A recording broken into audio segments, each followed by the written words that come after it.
We're just waiting on dates. So waiting on dates. Yes. But I think it's going to be something that you could take other places. Like, I see it at the Davis Theater. I see it at other places as well. Because I think it's brilliant. And I also think that, like, things are so up that you gotta also have fun with it. Or else it's misery. And misery is letting corruption win. And so this is a way to hold the United States accountable, but also see the joy in living. And I think that that's really what everybody should be aiming for. So it's a balance. And I think that this show is the example of how to live that balance. That's why I love you. Well, you're welcome. That's why I believe in it. That's why I wanted to do it. And I'm super excited. Spot on. Everything you just said was exactly what I was kind of thinking. I mean, I'm not trying to make too bold of a statement. I'm not trying to be like, this is what I want you to think of.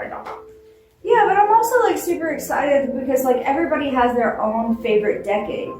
And I'm like so thrilled that I get to do the 80s because I love the 80s. There's a nostalgia that people feel that they can honor, but they can also honor like what was going on propaganda-wise during that time. And the 80s is a perfect example of that because you have all this amazing music and this amazing wave of just activity and culture. But then you also have like oh my God, like the Russians are gonna bomb us, and like, oh, communism, and like that whole Red Scare and shit, you know? And like I'm really excited to get to play with that because I've always been fascinated with like the Soviet era as well, especially with Russia. Like, because those people are like, that's a whole nother way of living. Like, those people are so like, we're not allowed to talk about Russians, okay? On this we podcast. are. This like, is, they're so resilient. They're watching us though. And the musicians, especially in whatever, the musicians in Russia at that time, in the 80s and in the 70s, like when all that shit was happening, and like even to this day, but the musicians would hide messages in albums. And like if you love music, definitely going down the rabbit hole of 80s Soviet wave is worth going down the rabbit hole because there was so much hidden on those club albums that it's like a whole lore in itself and a whole rebellion. It's beautiful. It's amazing.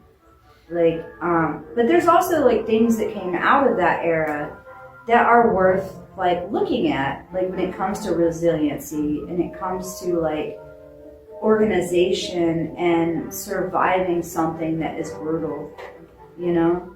Well, I hate to cut it short, but I'm gonna have to say we're gonna say goodbye to the listeners.